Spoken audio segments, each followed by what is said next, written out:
bringing jobs and growth to both our countries. And no doubt we can go even further as we build this new era of our partnership. Our two nations have an exceptional legacy of shared discovery.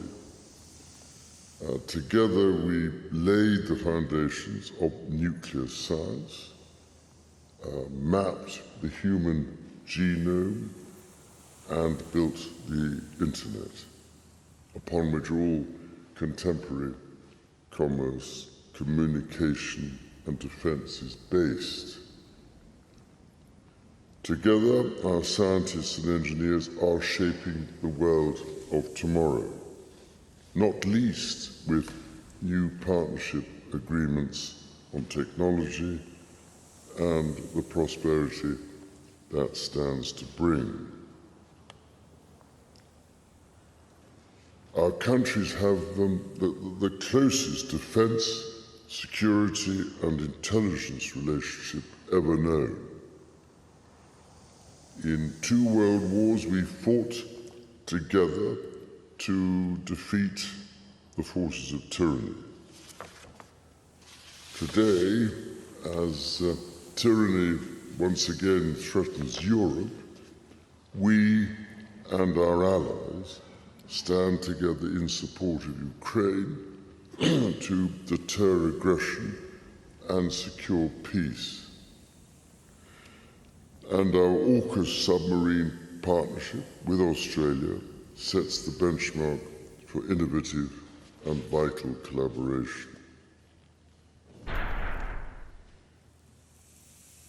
The successes of the British Redcoats and of George Washington's Continental Army today stand shoulder to shoulder, brothers and sisters in arms, protecting the freedoms we both cherish.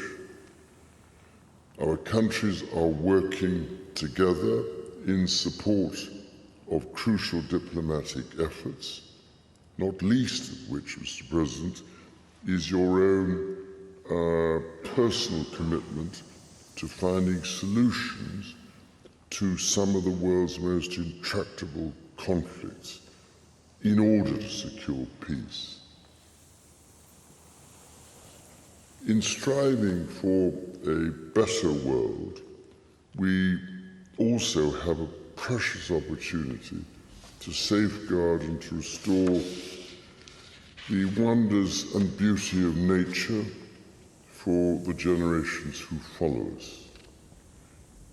We share the ambition and determination to preserve our majestic lands and waters, above all, to ensure that we have clean water, clean air, and clean food. Our legacy for the next 250 years and beyond is to ensure that our children, grandchildren, and those who come after them can experience the awe and magnificence of the natural treasures found in the countryside, on the coasts, in the seas, and in the national parks established by your predecessors and mine. Mr. President, Mrs. Trump, the bond between our two nations is indeed a remarkable one. Forged in the fire of conflict, it has been fortified through our shared endeavours and burnished by the deep affection between our people. Tested time and again, it has borne the weight of our common purpose and raised our ambition for a better world. So, in renewing our bond tonight, we do so with unshakable trust in our friendship and in our shared commitment to independence and liberty. Therefore, as we celebrate this unparalleled partnership, allow me to propose a toast to President Trump and the First Lady, and to the health, prosperity, and happiness of the people of the United States of America. And it will be, when all these things come upon you, the blessing and the curse which I have set before you, that you will consider in your heart among all the nations where the Lord your God has banished you, and you will return to the Lord your God with all your heart and with all your soul. And you will listen to his voice according to all that I am commanding you this day, you and your children, and the Lord your God will bring back your exiles, and he will have mercy upon you. He will once again gather you from all the nations where the Lord your God had dispersed you. Even if your exiles are at the end of the heavens, the Lord your God will gather you from there, and he will take you from there. And the Lord your God will bring you to the land which your forefathers possessed. And you too will take possession of it, and he will do good to you. And he will make you more numerous than your forefathers. And the Lord your God will circumcise your heart and the heart of your offspring, so that you may love the Lord your God with all your heart and with all your soul for the sake of your life. And the Lord your God will place all these curses upon your enemies and upon your adversaries who pursued you. It's a singular privilege to be the first American president welcomed here. And if you think about it, it's a lot of presidents, and this was the second state visit, and that's the first, and maybe that's going to be the last time. I hope it is, actually. But this is truly one of the highest honors of my life. Such respect for you and such respect for your country.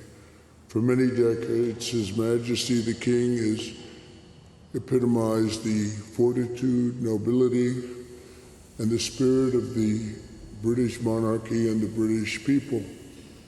He's dedicated himself to preserving the glory and unique character of this kingdom, restoring life to the rivers and streams, supporting the works of its artists and composers, planting trees and gardens in its countryside. And I just visited one of the most beautiful I've ever seen that you just completed, and protecting the architectural integrity of cities, villages, and towns.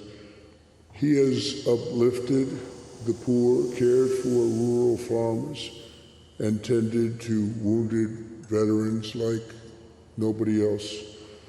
I'll tell you that I just stood in line and shook about 150 hands, and the king knew every single person and every single company, and some of them had bad names like XYZ-Q3, and he knew every one of them, or at least I think he did, because nobody was complaining. I was very impressed with that. But I just want to say that His Majesty has also raised a remarkable son in His Royal Highness Prince of Wales. Really amazing. We've gotten to know you, and I think you're going to have an unbelievable success in the future. Melania and I are delighted to visit again with Prince William and to see Her Royal Highness, Princess Catherine, so radiant and so healthy, so beautiful. It's really a great honor. Thank you.